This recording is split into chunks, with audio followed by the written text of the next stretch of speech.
To talk to us a little bit more about this trend and other criminal methods during the festive season, we're now joined via Zoom by a security analyst and project specialist at Musuku Intelligence Solutions Unit, Azaniah Mnisi. Thanks so much indeed for joining us. Welcome to the program.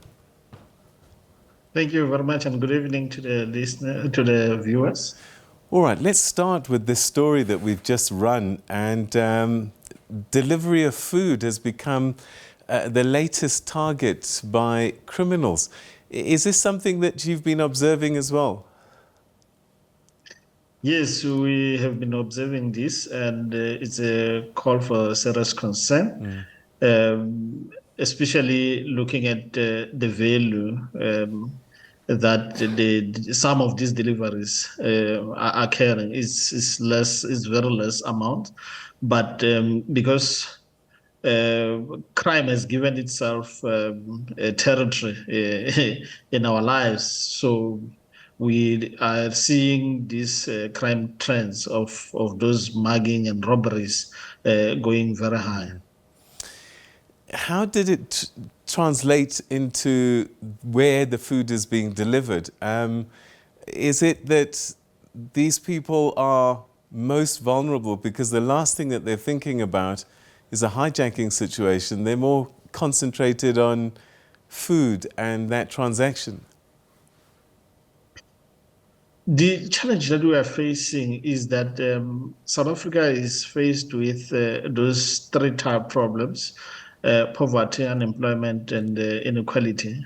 So if you look at the level of unemployment is very high, so you'll know that criminals will just decide to go to the nearest vulnerable point to be able to satisfy their immediate need. So this is a dire concern and a cry to the situation that this nation of ours finds itself in with regard to this crime. I see it as petty crime with potential, obviously, to explode and become a very serious thing. In this instance, we should be very much aware that even murder, someone can be killed in this kind of situation when these robberies go wrong, because at some stage you'll know that these criminals are well armed. So should they see any kind of resistance, they may want to exert pressure by using the weapons that they are carrying. So it is a very serious issue, and we need to give too much attention to it in order to try to resolve this problem. But the only way to try to resolve this problem, obviously, it will be an integrated approach from government to ensure that this issue of poverty is also addressed. The issue of unemployment is addressed so that we can get most of these people out of the streets. What can the public do to protect themselves, particularly from this new wave of food delivery related crimes?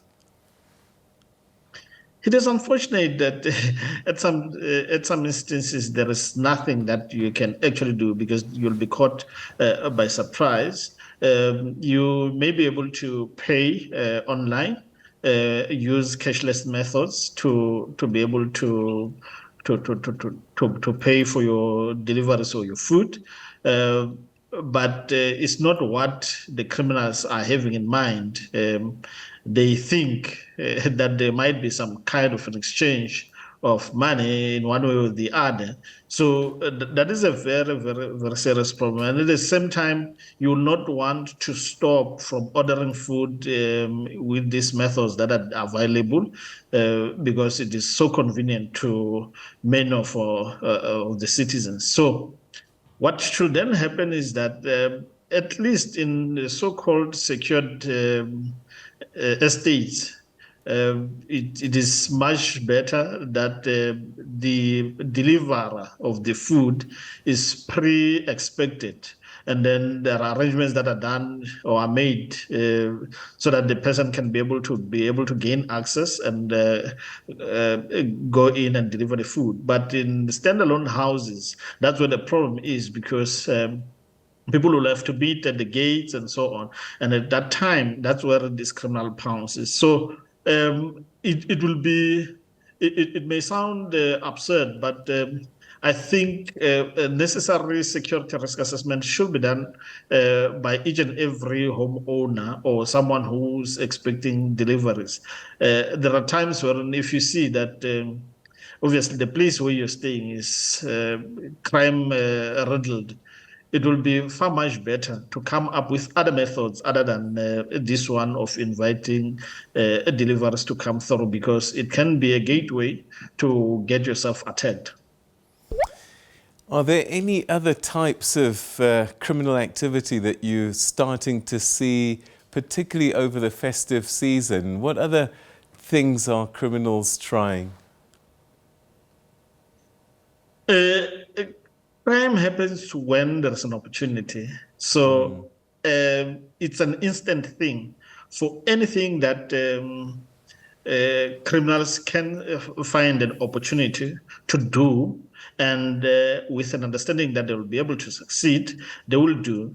There is an issue of card clonings when people are withdrawing their money. We have also the incidences of people being followed, those who are withdrawing lots of cash, they're being followed also to their places of residence, and then they get robbed at gunpoint and in one way or the other. So these are the most prevalent crimes at this point in time, especially because of the pressures of the festive seasons.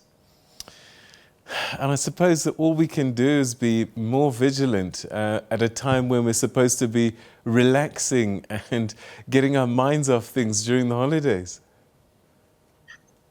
That is very true. And unfortunately, you cannot be that very vigilant enough. As I said, that crime happens when there is an opportunity, and you never know when will that be, when will that opportunity comes to the criminal. So on minor and little things, and sometimes you just lose your concentration on one thing or the other, and you get mugged, you get your cell phones taken, and all those kind of stuff. So it is a high call for that matter to request everyone to be vigilant. But I would want to submit that you will never be vigilant enough for this crime-riddled society of ours. All right, Azaniah Mnisi, we're going to have to leave it there. Thanks very, very much indeed. Yeah, just as I was going to put my feet up. Thanks, though. But it's an important message. Thanks for your time. Thank you very much.